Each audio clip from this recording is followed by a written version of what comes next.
Yo, what is up guys? It's Pedro here, and in today's video I will be talking about 5 players that I think balled out on Thursday night against the New York Giants. So we'll talk about those 5 players. So if you guys are new, make sure to subscribe for Washington and NFL content. Hit that like button, turn on those notifications, and also check out WinView and use code Pedro. Please check them out. Let's get right into the video. Alright, so we've had a little bit of time to process last night's big win over the New York Giants. We are now 1-1 in the season, and I feel a lot of players played well last night. So it's only going to be 5 players, but I'll give a couple honorable mentions as well.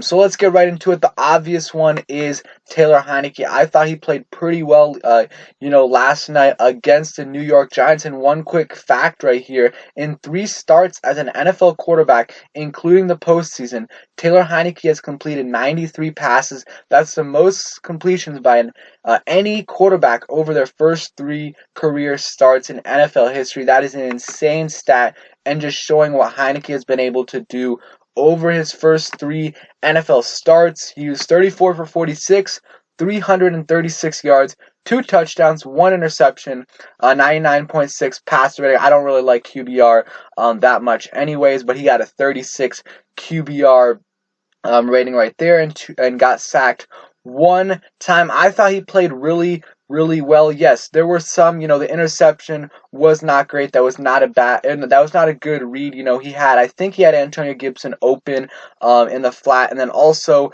probably not a great decision by Scott Turner to throw it there. Would have liked it to be a run, and he had a few other misses and a few dangerous throws, but for the most part, he was really good, and when it mattered most, at the end of the game, he was able to lead the Washington football team down the field for the game-winning drive for Dustin Hopkins to make the last kick of the game, and that was really clutch by Taylor Heinicke. J.D. McKissick said that, Taylor Heinicke in the huddle at the end of the game reminded him a lot of what Russell Wilson did at the end of the game, so that's really encouraging to hear. If you don't know, J.D. McKissick played with Russell Wilson in Seattle, so I thought Taylor Heinicke, for the most part, played very well. Really helped this team win this game. Over 300 yards passing, 1 turnover, but had 2 touchdowns and had some clutch drives. He really helped us out today. Another player, and this might surprise some people,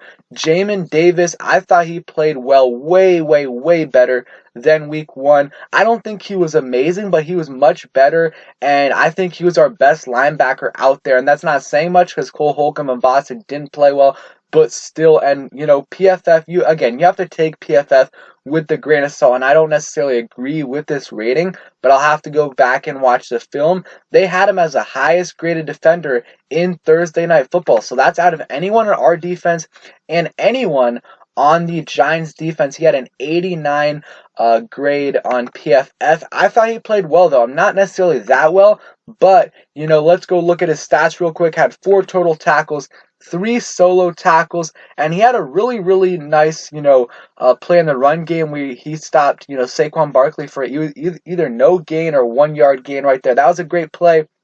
He also had another really nice play in coverage where, yes, Sterling Shepard caught the ball, but it was like a 3rd and 7 in the red zone, really close to scoring, and he's able to stop Shepard 3 yards short of the first down marker, and that was really huge. He was, stride for stride with Shepard. Yes, Shepard made the catch, but it was a 3rd and 7, so all Jamin Davis had to do is get him down before the marker, and that was a great play. He had some other good plays as well.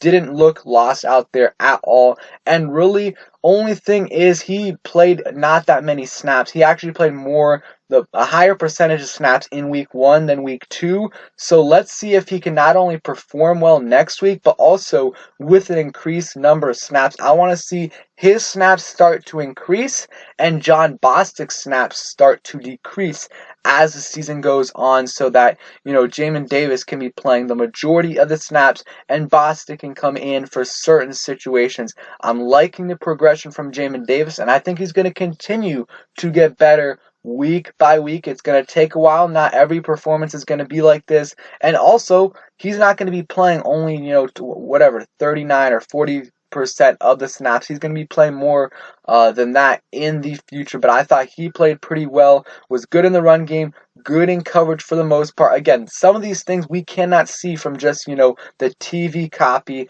but I assume, seeing his PFF grade, again, take it with a grain of salt, but I assume his coverage was pretty good in this game. So let's get into the third player.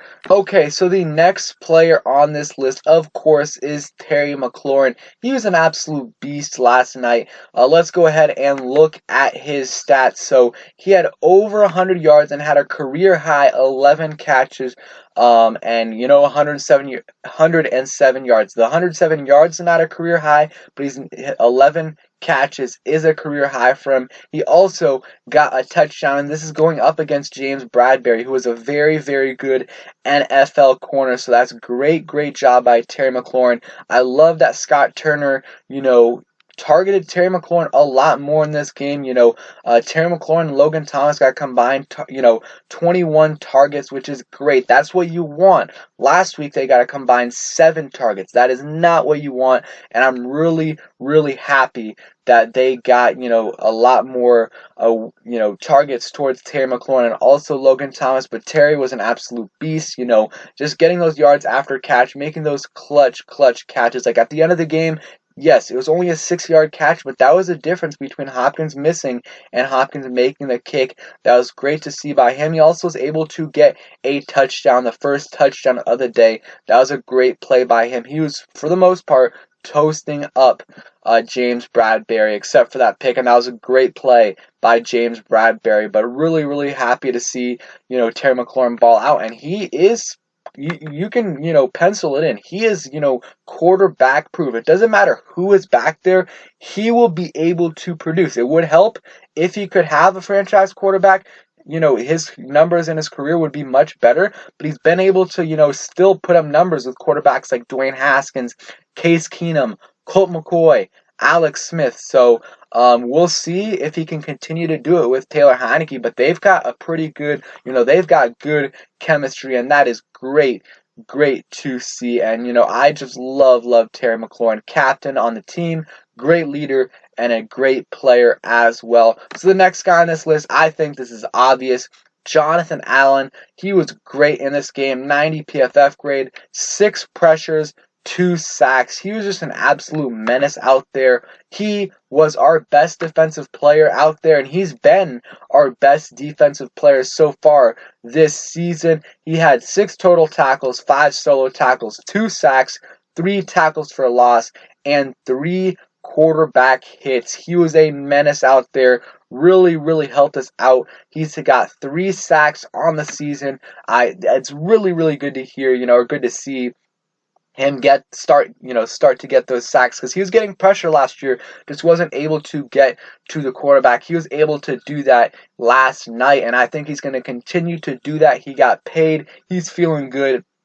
So it's great to see him absolutely demolish Giants' offensive line, especially early on. Our defensive line played great in the first half, but starting in the second half, most of our guys started to get a little bit tired. The Giants did something because we weren't able to get as much pressure. But I thought Jonathan Allen was great last night and really helped out the team in a big way. Up to 3 sacks on the season, and I expect him to continue to ball out for the Washington football team. So the next player is, Montez Sweat right here. He, on the stat sheet, it wasn't an insane game. Let's go and look at it right here. 3 tackles, 3 solo tackles, 1 sack, 1 tackle for loss, and 2 quarterback hits.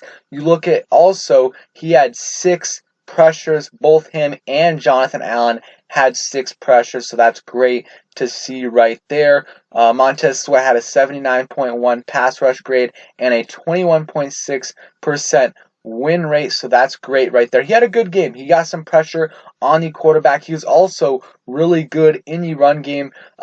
From what I saw, I think overall our defensive line at least was good in the run game. I feel like the big plays were mostly the linebackers' fault. Like the Saquon Barkley run, the linebackers should have been able to get there. And Daniel Jones, like a bunch of his runs, especially Landon Collins. I mean, the big run, the 46-yard run that he had was mostly on Landon Collins. Montez Sweat, though, one or two times got faked out by Daniel Jones. That is something Washington needs to work on because they are going to face Daniel Jones, obviously, one more time this season. But I thought Montez Sweat got some pressure on the quarterback. He got a sack and 6 pressures, which, you don't really see it too much on the TV copy, it affecting the play, but it does. These pressures, it gets in Daniel Jones' face and makes him throw it a little bit early or a little bit off balance, and that really helps out the team. Some other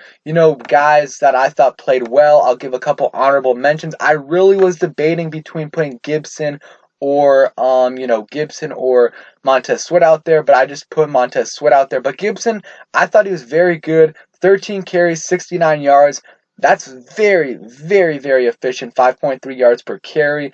Held on to the ball, and if they would have, involved him more, gave him some more runs, he would have been able to, crack 100 yards. And didn't get too much involved in the passing game, but I thought he was pretty efficient. J.D. McKissic also, that with that huge, huge catch, he was great. Had 83 total receiving yards, and also had a rushing touchdown. So I thought he looked good.